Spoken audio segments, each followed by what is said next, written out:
안녕하십니까. 화학바이오 ISC의 윤현홍 대리입니다. 네, 제가 이번에 발표를 맡은 내용은 AI를 활용한 제조혁신 기법입니다. 말 자체가 조금 어려워 보이는데 쉽게 말하면 챗GPT, 제미나이 등 이런 LLM 기술을 활용해서 우리가 어떻게 쉽게 AI에 접근할 수 있을까를 보여드리고자 한 내용이 가장 큽니다. 저는 총 5개의 소주제로서 발표를 진행을 하려고 합니다. 2번부터 5번까지는 1번 프로세스의 분석 내용이고 1번은 2번에서 5번을 수행하기 위해서 우리가 어떠한 프로세스를 제시를 하고 구축을 했는지에 대해서 설명을 드리려고 합니다. 먼저 본 발표에 들어가기에 앞서 이 사업을 지금 추진하고 있는 개요를 간략하게만 말씀드리면 저희가 화학하고 바이오 분야의 제조 혁신을 과연 어떻게 이룩할 수 있을까, 우리가 기업들에게 어떠한 도움이 좀 될 수 있을까 고민을 하다가 파이썬 등의 프로그래밍 언어를 활용해서 직접적으로 코딩을 하는 이런 AI 전문가를 우리가 키워야 될까, 혹은 스마트 팩토리나 로봇과 관련된 그런 장치 분야, 설비 분야에 대해서 우리가 교육 훈련 과정을 만들어야 될까 고민을 하다가 모 대기업을 방문을 해서 AI 전문가 3분하고 좀 인터뷰를 진행을 했습니다. 근데 그 모 대기업에서 본인들이 구축한 LLM, AI 기술이 있고 본인들이 파이썬 등을 활용해서 하드 코딩으로서 AI를 분석을 할 수 있음에도 챗 GPT를 활용한다고 하더라고요. 왜냐? 너무 빠르고 쉽고 간편하다는 이유에서. 물론 최종적으로 결과에 대해서 분석이나 검증은 필요는 하지만 그 앞단에 앞서 발표했던 AI 신약 개발과 같이 앞단에서의 그런 분석의 내용은 굉장히 시간 단축이 많이 된다고 하더라고요. 그래서 우리는 여기에서 착안해서 산업에서 분명히 AI가 필요하다고는 하지만 현장에 계신 재직자분들이 AI를 쉽게 받아들이기는 사실 어려운 상황입니다. 물론 초고레벨까지 간다면 본인의 역량도 늘어나면서 이직을 할 수 있는 기회는 있지만 어쨌든 현실상으로 어려운 부분이 있기 때문에, 그러면 우리가 컴퓨터만 있으면 활용할 수 있는 LLM, 그중에서도 가장 유명한 챗GPT를 활용을 해서 이런 것들을 분석을 해보자. 근데 그중에서도 기업들이 가장 관심을 가질 만한 공정 최적화, 자원 최적화, 공급망 최적화, 생산 계획 최적화에 대해서 우리가 접근을 해서 이렇게 GPT를 활용할 수 있구나라는 걸 전파를 해보자. 또한 여기에서 한 발 더 나아가서 앞서도 저희 사무총님께서 말씀 주신 것처럼 기업이 원한다면 우리가 그만큼 도움을 주고 하는 부분이 우리가 화학화, 바이오 분야의 산업의 발전을 도모할 수 있는 큰 분야이지 않을까라고 생각을 해서 사업을 추진하게 되었습니다. 먼저 앞서 말씀드렸다시피 4가지의 분석을 진행함에 있어서 프로세스가 필요하다고 생각을 했습니다. 챗GPT나 제미나이, 여러 LLM 플랫폼을 사용해 보신 분들은 아시겠지만 질문을 하면 답을 줍니다. 하지만 내가 어떤 답을 원할 경우에 정확한 메시지를 전달을 해야만 GPT나 LLM에서는 원하는 답을 돌려받습니다. 내가 1부터 10까지 주절주절 넣는다고 해도 GPT는 그 맥락을 제대로 이해하지 못하고 엉뚱한 답을 줄 수도 있습니다. 저희는 그거에 좀 기반을 두고 단계적으로 우리가 GPT한테 질문을 하자. 먼저 어떤 문제를 분석함에 있어서 기업이 직면하고 있는 문제가 무엇인지 정의를 하고 그 기업에서 활용할 수 있는 데이터를 GPT에게 입력을 하고, 그리고 GPT에게 이 문제를 해결하기 위해서는 어떤 알고리즘을 선택을 해야 되고 그 알고리즘을 기반으로 학습을 했을 때 과연 어떤 것이 가장 베스트의 결과가 나올지 모델 선택까지 진행을 한 다음에 5단계에서 7단계까지 우리가 원하는 결과를 분석을 해서 도출을 하자라고 프로세스를 정의를 했습니다. 세부적인 내용은 다음 단계 직접 분석해서 보여드리도록 하겠습니다. 네, 먼저 공정 최적화 문제입니다. 저희가 활용한 데이터의 경우에는 플라스틱 사출 성형 기업의 데이터입니다.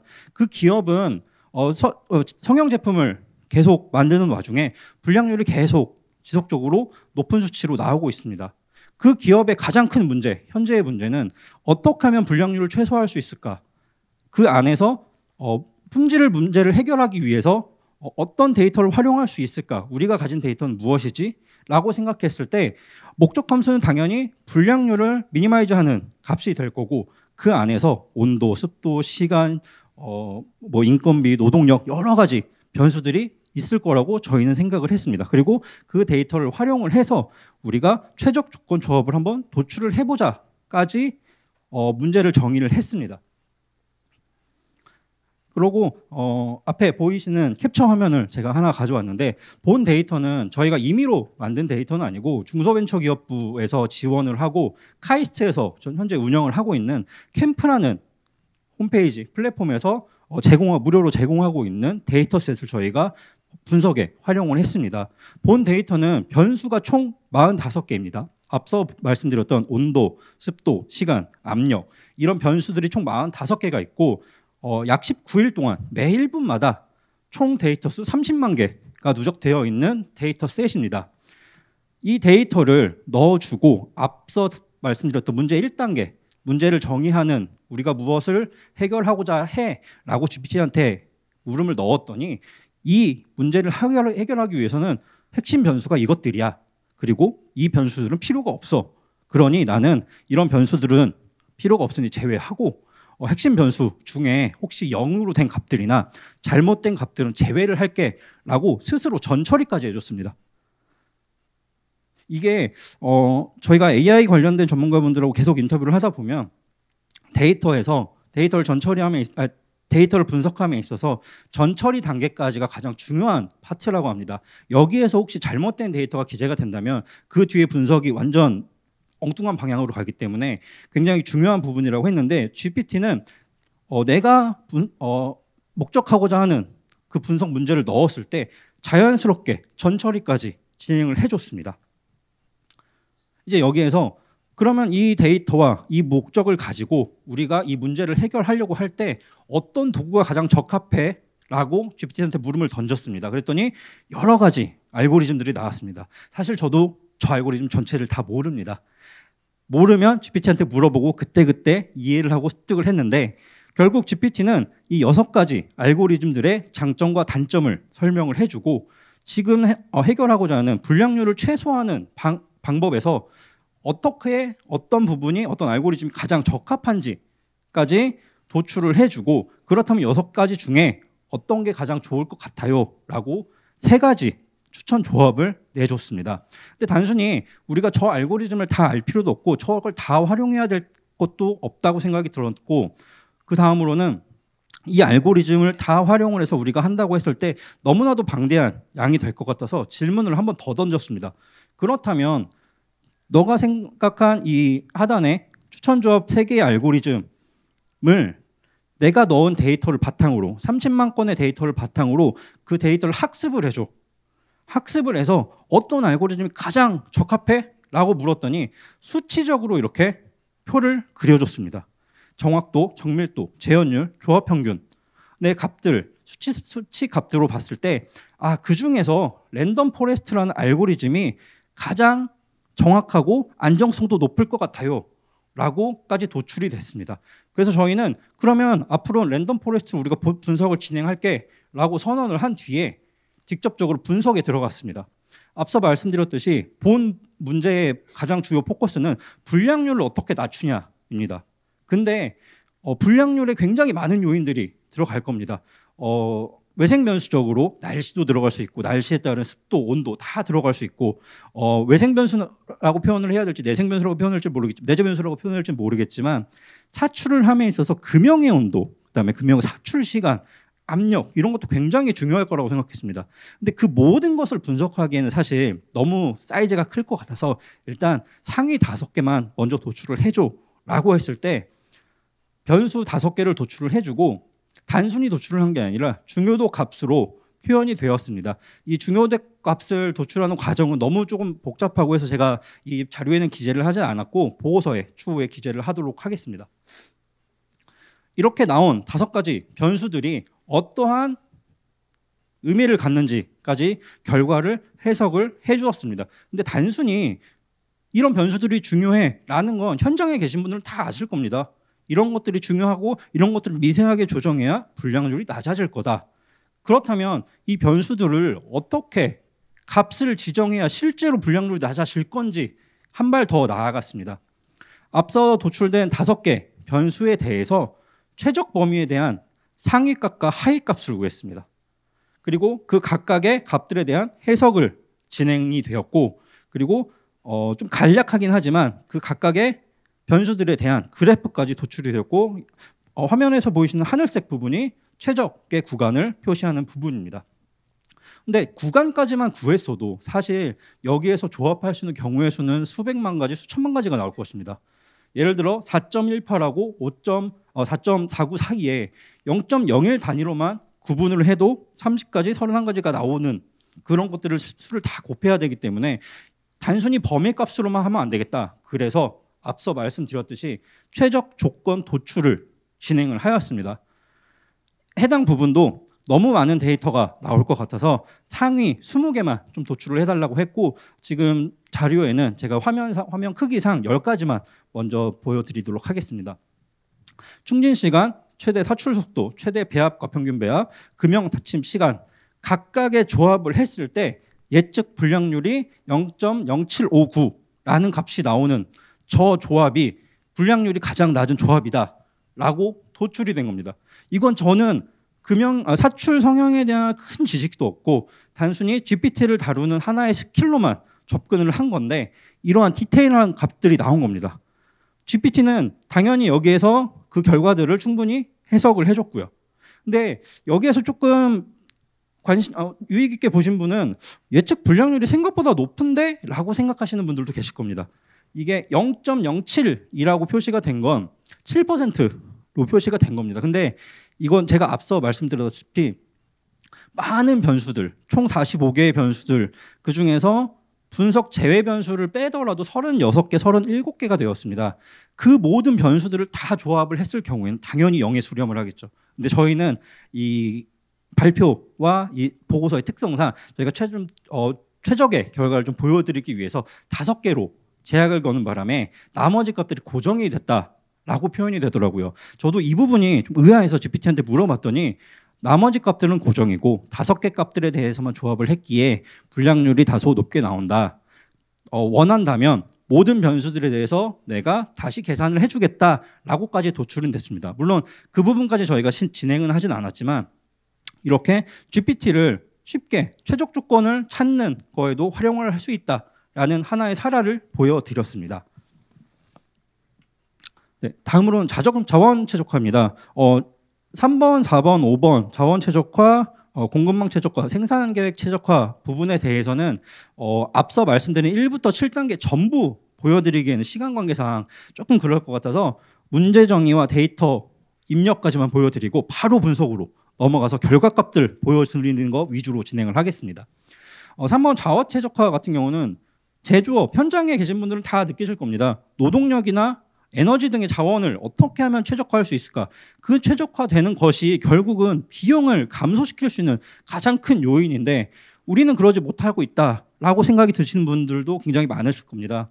저희가 이 해당 기업도 이러한 불필요한 비용이 발생하기 때문에 이 비용을 최소화하는, 즉 토탈 코스트가 미니마이즈 되는 값들을 찾아보자라고 해서 최적 생산량, 최적 노동 투입량, 최적 전력 사용량을 추적을 해봤습니다. 추적이라기보다는 GPT를 통해서 분석을 진행을 했습니다. 본 데이터도 앞서 말씀드렸던 것처럼 캠프라는 플랫폼에서 무료로 제공되는 데이터셋을 활용을 해서 총 9개의 변수, 데이터 타입이나 전력 비용, 생산량, 전력 사용량 등의 9개 변수 총 22만 개의 데이터를 활용을 해서 분석을 진행을 했습니다.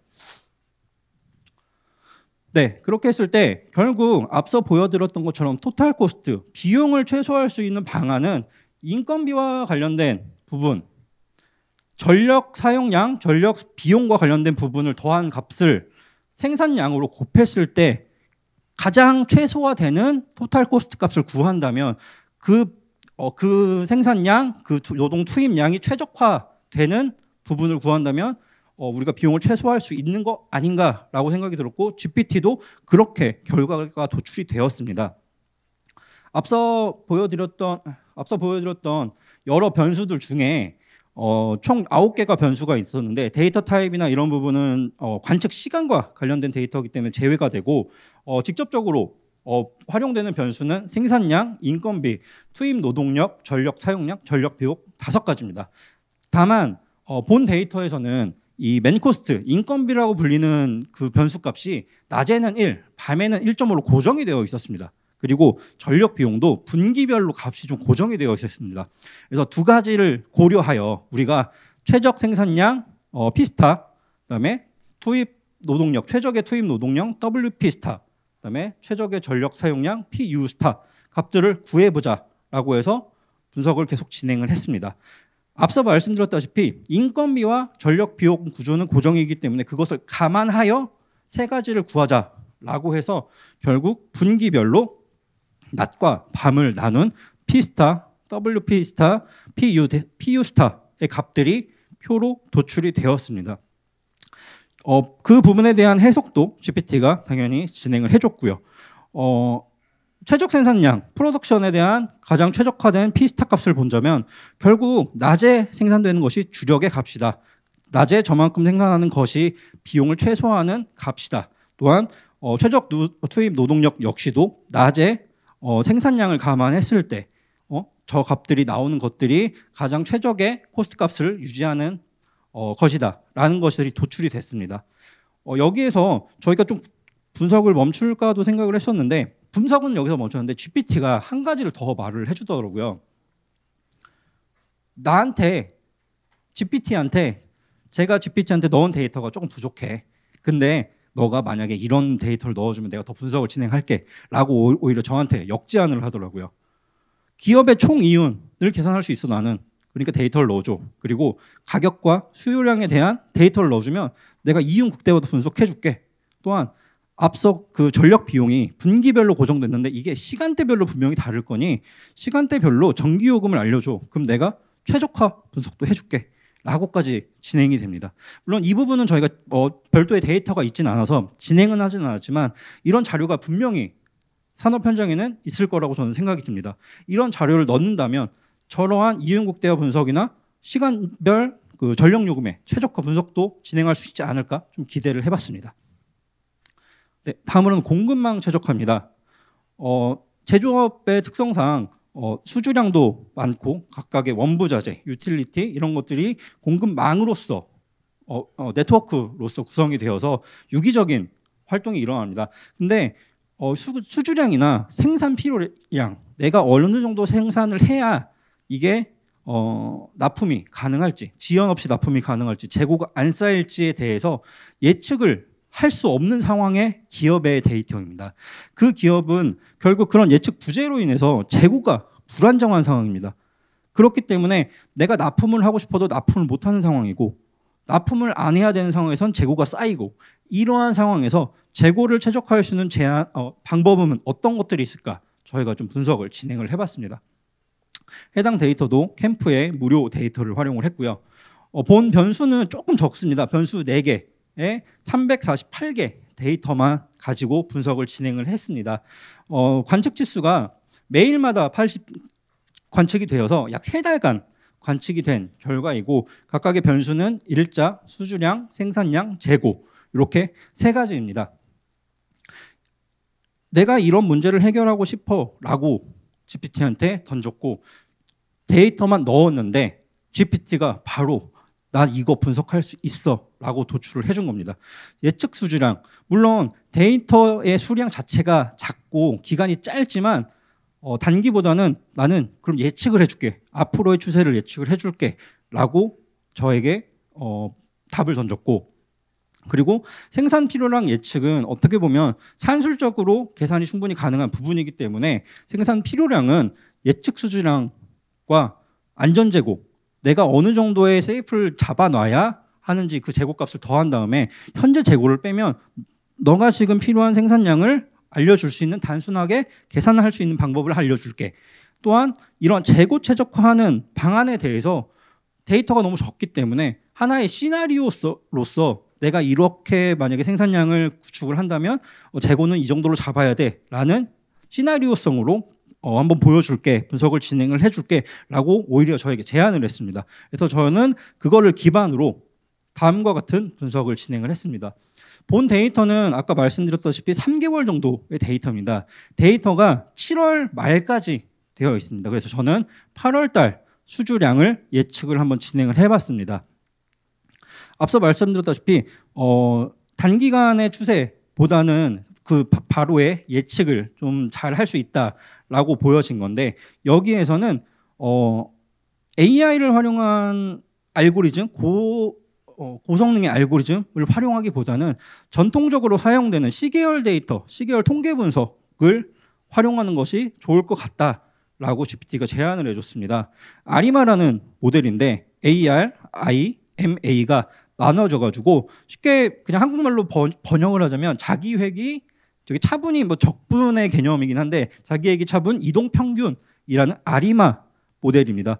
뭐 경영 쪽이나 생산계획 쪽에서 가장 많이 활용되는 시계열 통계 분석으로 알고 있고, 해당 모델을 활용을 해서 수주량을 예측한 결과 8월 1일부터 8월 말까지 평균적으로 하루에 787건이 수주량이 예상이 된다라는 값이 도출이 되었습니다. 물론 저건 평균이기 때문에 최소값과 최대값이 있고 표준값 차이값도 GPT가 저에게 도출을 해주었습니다.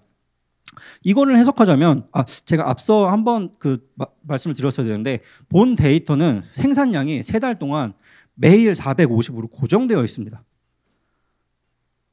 그런데 평균 예측 수주량이 700건, 800건이 나온다는 것은 이 해석에서 보시다시피 생산량이 450건에 고정이 되었는데 예측 수주량은 이걸 초과해. 그러니 이 현장은 지금 생산 능력을 증대시켜야 돼. 이거를 설비를 투자하던 외주를 주던 이렇게 해서 발주량 조정이 필요하다라는 결과가 도출이 되었고, 지금 오른쪽에 보이시는 표는 그 일부의 데이터를 제가 캡처해서 일단 넣어놓은 데이터입니다. 그렇다면 앞서 저희가 예측 수주량을 추산을 했고, 거기에서 이제 생산 필요량을 필요로 할 때 예측 수주량의 값이 여기에 들어 있기 때문에 생산 필요량, 하루에 내가 얼마나 생산이 필요한지까지 도출이 될 수 있습니다. 말씀드렸다시피 본 데이터는 450건으로 고정이 되어 있습니다. 근데 이만큼 수주량이 예측이 되니 더 생산을 해야 기업의 이윤을 더 올릴 수 있는 상황인 겁니다. 근데 그렇지 못하기 때문에 이건 어떻게 해결할 수 있을까? 시나리오까지 이어지기 위해서 하루에 생산 필요량까지 계산을 해봤는데, 여기에서 안전재고라는 것은 앞서 말씀드렸다시피 이러한 리드타임이나 수요의 변동으로 인해서 납품이 지연되거나 결품의 위험을 막기 위해서 추가로 항상 안전적으로 보유해야 하는 재고량을 뜻합니다. 그 수식, 안전재고, SS는 저러한 수식을 갖습니다. 어려워 보이죠? 저도 잘 이해 못합니다. 이런 것들을 활용을 해서 GPT가 안전재고를 도출할 수 있다는 것만 알아주시면 굉장히 좋을 것 같습니다. 이 각각의 변수들의 값들이 이러한 부분들을 설명을 한다라고 GPT가 도출을 했고, 그럴 경우 어떤 값들이 나오는지 결과가 도출이 되었습니다. 물론 중간에 굉장히 복잡한 수식과 설명과 뭐 장황한 얘기가 나옵니다. 근데 좀 간편하게 보실 수 있게끔 제가 결과만 이렇게 도출을 했습니다. 서비스 수준 95%, 리드타임 5일일 경우에는 안전재고 값이 1006이 나온다. 여기에서 서비스 수준은 내가 납품을 하는 데 있어서 95%의 신뢰 수준으로 납품을 했을 경우, 100%가 아니라 95%의 수준으로 납품을 했을 경우의 값이고, 리드타임은 주문을 받은 이후 생산하는 날까지의 기간을 뜻합니다. 그런 수준의 생산량을 원할 경우에는 안전재고를 1006으로 잡아라. 혹은 서비스 수준을 조금은 낮지만 90%, 그 다음에 생산을 조금 빨리 할 수 있다면 600으로 잡아도 충분히 커버가 가능하다라는 값이 도출이 되었습니다.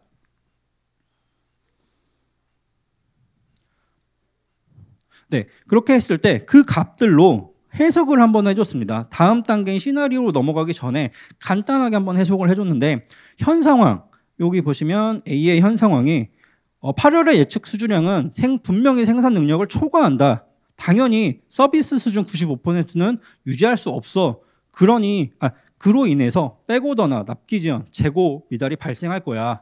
그러니 너는 무슨 대책을 세워야 해. 라고 매짐이 되었고, 현실적으로 그러면 어떻게 운영을 해야 되냐? 서비스 수준을 조정을 해야 돼. 현재 95%로 목표를 잡는 게 아니라 90%로 줄여서 안전재고를 축소하고, 그만큼 안전재고가 아니라 납품을 할 수 있게끔 조정을 해야 해 하지만 여기에서 가장 강한 전제 조건이 걸리죠. 생산 능력이 450으로 고정되어 있다. 그럼 이거를 어떻게 해결할 수 있느냐?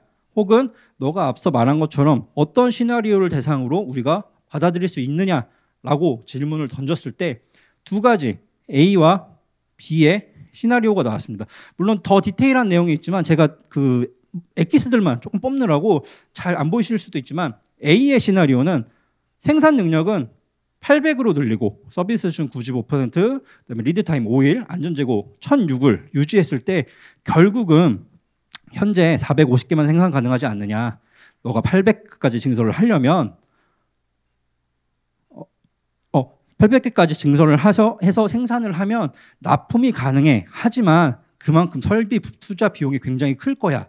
라고 전달을 해줬습니다. 그렇다면 B는 어떤 시나리오일지 해당 B 시나리오는 800개 생산이 아닌 650개만 생산하는 시나리오를 한번 줬습니다. 이 부분은 결국 650개까지 증설을 해도 8월에 예측한 수요량 787개는 채우질 못해. 그러니 이 남은 부분 148개는 외주로 충당을 해야 돼라는 답변을 받았습니다. 하지만 여기에서의 장점은 설비 투자비를 조금 800개까지 늘리는 것보다는 줄일 수 있고 서비스 수준 100%를 가능하게 해서 외부에 나가는 납품 지연을 줄일 수 있기 때문에 그만큼 신뢰 수준을 상승시킬 수 있다라는 값이 나왔고, 단점으로는 외주 관리를 해야 되는 부분이 있고, 그다음에 원가에 대해서 외주 관리를 하기 때문에 외주를 맡기기 때문에 원가 관리에 대해서 조금 부담이 될 수 있다라는 것까지 도출이 되었습니다. 여기에서 저희가 한 발 더 나가서 생산 능력 450, 하루에 450개만 생산이 가능한데 이 부분을 어떻게 커버할 수 있을까까지 분석을 좀 해보고자 했지만 조금 시간 관계상 제가 그 부분까지는 담지는 못해서 그 부분은 양해 말씀 구하겠습니다. 네, 마지막으로 생산계획 최적화입니다. 본 데이터는 제가 좀 양해의 말씀을 구해야 되는 게 생산 계획과 관련된 데이터를 구하기가 너무 어려웠습니다. 제가 해외에 그런 오픈 소스로 하는 데이터까지 좀 확인을 했는데 딱 저희가 분석하고 싶은 오늘 참석해 주신 분들과 제가 보고서에 담고 싶은 부분에 어울리는 데이터가 없어가지고 이 부분은 제가 GPT한테 여러 가지 변수를 생산 계획과 관련된 여러 가지 변수를 넣고 데이터를 조합을 해줘라고 해서 분석을 진행을 했습니다.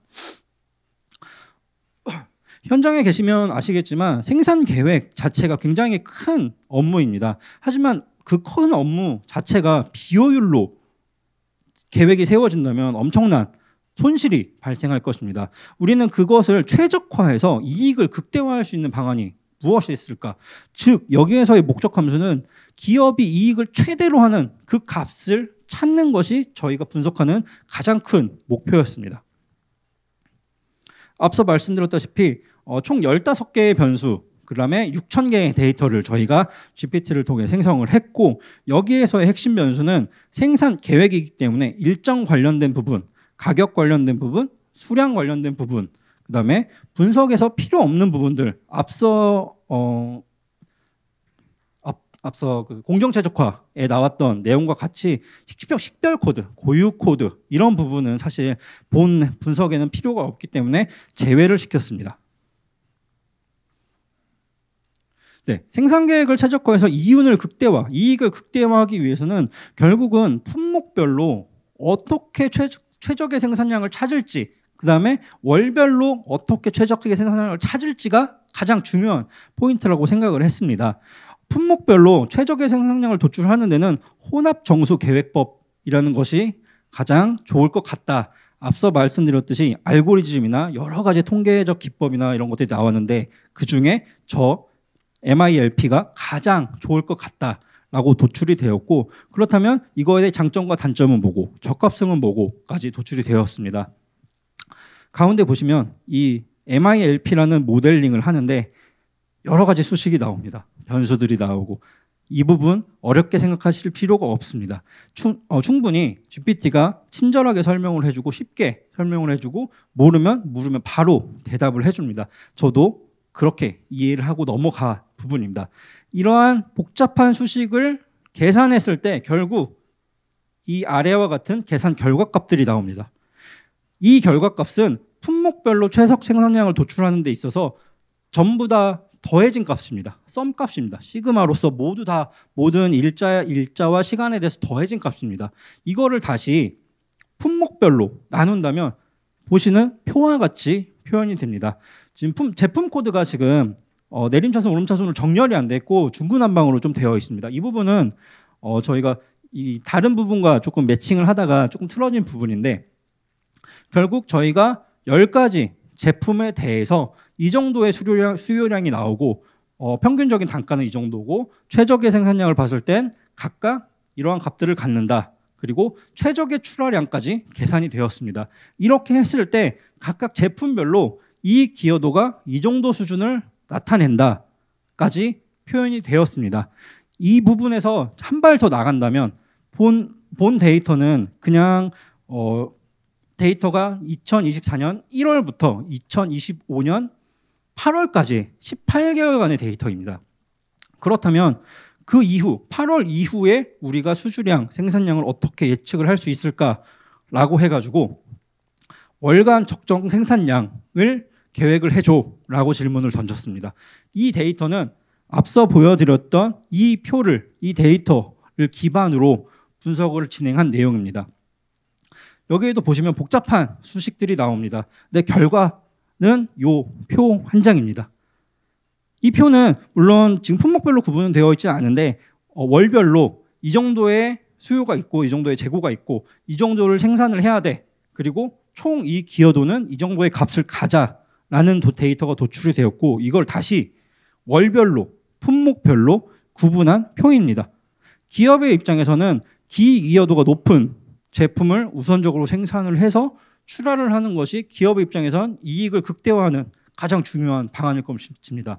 오히려 이 기여도가 떨어지는, 감소하는 제품들은 수량을 조절을 해야겠죠. 납품에 대해서 조금 더 지연을 한다던가 아니면 해당 제품에 대해서 아예 전면적인 재검토가 필요하다던가 라는 생산 계획, 의사 결정이 필요할 것이라고 생각이 됩니다. 이에 따라서 GPT가 두 가지의 제안을 줬습니다. 제가 방금 말씀드렸던 것 같이 생산량 제약이 있기 때문에 수요를 못 채워. 그러니 이익에 유리한 품목부터 우선적으로 생산하고 출량을 해야 돼 라고 도출을 해줬고, 그렇다면 그렇지 못한 부분에 대해서는 외주를 주던가 설비를 증설한다던가 설비에 대한 가동 시간을 확대하던가 해서 제품을 더 뽑아내는 방안까지 도출을 해준 겁니다. 네, 그렇다면 앞서 말씀드렸듯이 월간 적정 생산량, 품목별 월간 적정 생산량까지 도출이 되었는데, 그렇다면 품목별로 앞서 보여드렸던 안전재고와 같이 재고를 어느 정도로 수준을 유지를 하는 것이 생산계획 수립하는데 더 좋을 것 같아? 라고 질문을 던졌습니다. 이 부분에서는 앞서 보여드린 부분에서 리드타임과 서비스 수준을 각각 계산을 했습니다. 이 계산 역시도 어려운 부분이고 복잡한 부분이긴 하지만 GPT가 전체적으로 결과까지 도출을 해주기 때문에 너무 어렵게 생각하지 않으셔도 충분히 넘어가실 수 있습니다. 그리고 지금 아래에 보시는 것 같이 이렇게 친절하게 각각이 무엇인지, 무엇을 의미하는 것까지인지 다 보여주기 때문에 천천히 읽으시면 충분히 이해하실 거라고 생각이 듭니다. 네, 그렇게 해서 그렇다면 앞서 말씀드렸던 것처럼 서비스 수준 90, 95, 98% 각각에 대해서 품목별로 적정 재고 수준이 어느 정도 수준이야 라고 물었을 때 다음과 같은 표가 주어집니다. 앞서 보여드렸던 것의 리드타임, 제품을 주문받고 납품하는 데까지의 시간, 그다음에 일평균 수요, 저거는 주문받은 양이겠죠. 그다음에 그거에 대한 편차, 그다음에 서비스 수준 90, 95, 98%로 유지를 한다고 했을 때 안전재고는 어느 정도 수준으로 잡아야 이 공장을 운영하는데, 이 회사를 운영하는데 적합하겠어 라는 표까지 도출이 되는 겁니다. 저 서비스 수준은 기업의 상황에 맞게 조절을 하면 되는 부분이고, 그다음에 재주문점 역시도 기업의 상황에 맞게 조절을 하면 되는 부분입니다. 저는 저희 사무총장님과 같이 좀 계속 코워크하면서 얘기를 나눴던 부분인데 한 발자국 더 나가고 싶었습니다. 기업이 가장 관심이 있는 건 그래서 투자 수익이 어떻게 될 거야. 지금 NPV라고 하는 순현재 가치가 어느 수준까지 될 거야. ROI, 투자 대비 수익률이 어느 정도 될 거야. 내가 1을 투자했는데 몇을 언제쯤 돌려받을 수 있어. 그리고 자본 투자 회수 기간이 어느 정도 될 거야. 조금 민감한 부분이긴 하지만 기업의 입장에서 가장 알고 싶어하는 내용일 겁니다. 이런 부분들은 사실 뭐 회계사나 뭐 여러 부서를 그 전문가 분들을 이용을 해서 분석을 하면 충분히 나오는 내용이긴 합니다. 하지만 비전문가의 입장에서 GPT한테 몇 가지 가정의 값만 주면 충분히 결과가 나온다는 걸 한번 보여드리고 싶어서 좀 본 데이터를 넣었는데 다만 이 NPV, ROI, 자본 투자 회수 기간에 관련해서는 데이터가 많이 없습니다. 이게 뭐 기업의 좀 내부 데이터를 활용해야 되는 부분이 있기 때문에 조금 민감해서 저희가 가정값으로 가졌습니다. 여러 가지 연평균 매출액은 물론 이 생산계획 최적화를 진행하는 데이터를 기반으로는 했지만 연평균 매출액, 설비 투자액, 그다음에 단가, 감가상각, 그다음에 세율, 그다음에 이런 부분에 대해서 이익은 할인은 어느 정도 수준까지 될 건지 가정의 값으로 잡은 점은 좀 참고 부탁드리겠습니다. 이런 값들을 가졌을 때 결국 계산은 이렇게 해야 되는 거는 찾아보면 다 나옵니다. 근데 GPT에게 나 이런 거 하고 싶어라고 했더니 이런 것들 한 번에 다 내용을 준 겁니다. 일일이 하나씩 찾을 필요가 없이 그렇게 했을 때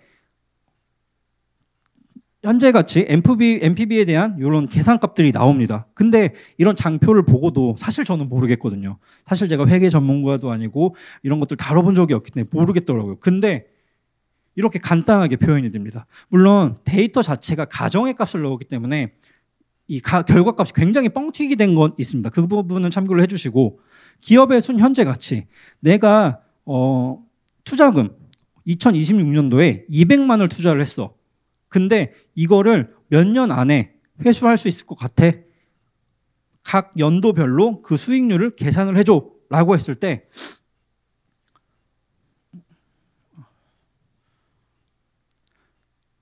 (2027년부터 2031년까지) 5년 동안 투자금 200만을 빼고도 나는 430만을 이익을 가질 수 있는 현재 재무 구조야 라는 값이 도출이 된 거죠. 이 부분이 좀 값이 크고 너무 좀 허황되게 보일 수는 있겠지만 기업을 운영하시는 혹은 기업의 생산 계획을 수립하시는 입장에서는 해당 부분들이 도출된다는 건 굉장히 크게 다가올 것 같거든요. 그리고 가장 조금 바라시는 부분 ROI 내가 투자를 이만큼 했는데 수익을 어느 정도 볼 것 같아 라는 걸 물었을 때 지금도 값이 조금 많이 나오긴 했는데 원금 1을 넣었을 때 그거에 대한 순 가치가 2.15가 나온다는 것까지 계산이 되는 겁니다. 단순히 재무제표를 보고 이걸 하나하나 분석을 해서 저런 값들이 나올 수는 있겠지만 GPT를 통해서 넣는다면 간편하게 계산이 되는 부분입니다. 그렇다면 자본을 투자한 것들에 대해서 어느 정도 기간이면 회수될 것 같아? 라고 했을 때 투자 대비 수익률이 200%가 넘기 때문에 이건 1년 반 안쪽에 회수될 것 같아 라는 값이 나오긴 했지만 이런 부분까지도 분석이 가능하다는 걸 한번 보여드리고 싶었습니다. 네, 이 부분은 앞에 그 소제목 장표에 없던 부분인데 저희가 본 사업을 추진하고 계속 운영함에 있어서 단순히 맨땅에 헤딩하고 우리의 상상력을 자극해서 한 것들이 아니라 이러한 절차들을 거쳐서 진행을 했다는 걸 한번 말씀을 드리고 싶었습니다. 산업에 계신 재직자분들이 AI를 활용한다 하시는데 굉장히 어려우실 겁니다. 시간도 없고 돈도 없고 피곤하시기도 하고 그런 분들이 어떻게 하면 쉽게 접근할 수 있을까라는 게 가장 큰 포인트였습니다. 그리고 그렇게 했을 때 저희가 찾은 답은 LLM, GPT든 제미나이든 이런 LLM을 활용하는 것들이 가장 좋을 것 같다. 하지만 그것들을 활용함에 있어서 프로세스를 도출을 해서 이왕 쓸 거 제대로 쓰는 게 좋지 않을까라는 부분을 도출을 했습니다. 그리고 기업이 직면하고 있는 문제는 무엇들이 있는지 그것과 관련된 데이터는 무엇들이 있는지 저희가 해외 자료뿐만 아니라 국내 자료까지 많이 찾아봤고요. 그것들을 분석함에 있어서 목표 함수는 무엇일지 계속 논의를 거쳐서 해당 분석을 진행을 했고 제가 본 화면에는 다 보여드리지 못했지만 제가 계속 GPT를 활용한다고 말씀을 드렸잖아요. GPT에게 명령을 내리는 프롬프트라는 부분은 단순히 그냥 자연어로서 묻는 건 맞지만 저희가 프로세스를 만들어서 프로세스를 만들어서 GPT에게 명령을 내리는 프롬프트 자체는 저희가 조금 더 세부적으로 구성을 했습니다. 물론 본 화면에는 제가 보여드리진 못했습니다. 제가 제 나름의 뭐 저만의 기업 비밀이지 않을까 좀 생각이 들어서 말씀을 못 드렸고, 그 부분은 제가 보고서에 좀 최대한 담아볼 수 있도록 노력을 하겠습니다. 그리고 마지막 부분이 저는 가장 좀 중요하다고 생각됩니다.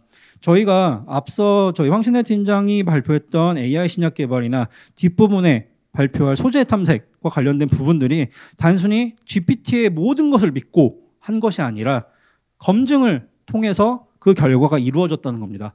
많이 들으셨을 겁니다. GPT나 이런 부분들이 할루시네이션, 거짓말이라고 하죠. 예전에 처음에는 세종대왕이 조선시대 몇 대 왕이야라고 했을 때 갑자기 뭐 일본 왕이야라고 대답하는 경우도 있었고, 요새는 그렇진 않지만 그렇게 할루시네이션이 굉장히 심합니다.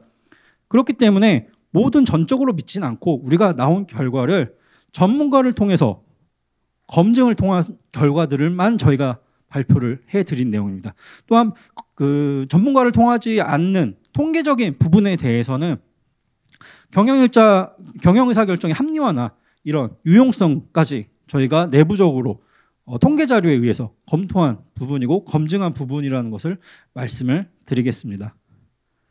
네, 저희 사무총장님께서 앞서 인사 말씀 주실 때 많이 말씀을 주셨던 부분입니다. 저희가 이렇게 제조혁신과 관련되어서 사업을 추진을 하고 있고 내년, 그러니까 아직 올해도 계속 진행을 중이고 내년에도 계속 추진을 할 건데, 저희가 이러한 부분들로 원하시는 기업이 있으시다면 저희는 컨설팅이라고 표현은 하고 있습니다. 기업에서 혹시 제공 가능한 데이터가 있으시다면 저희가 대신 분석을 해드리고 그런 문제를 해결할 수 있는 방안으로서 접근을 하면 좋지 않을까라고 좀 생각이 들고 있습니다. 그래서 관심이 있으시다면 저나 저희 직원 다른 분들께 연락을 주시면 저희가 한번 뭐 찾아뵙거나 뭐 화상회의를 하거나 이렇게 좀 진행을 할 예정에 있습니다. 그리고 이렇게 분석하고 보고서로만 끝나는 것이 아니라 컨설팅 플러스 교육 훈련까지 좀 진행을 하고 싶습니다. 이러한 좋은 쉽게 접근할 수 있는 AI가 있다는 것을 교육 훈련이나 이렇게 파생을 하고 전파하는 것이 저희 화학바이오 ISC 아이덴티티지 않을까 좀 생각이 들어서 그런 부분에 대해서 혹시 나중에라도 뭐 협조 요청이나 좀 연락을 드리게 되면 좀 반갑게 맞이해 주시면 감사할 것 같습니다. 긴 시간 발표 경청해 주셔서 감사합니다. 마치겠습니다.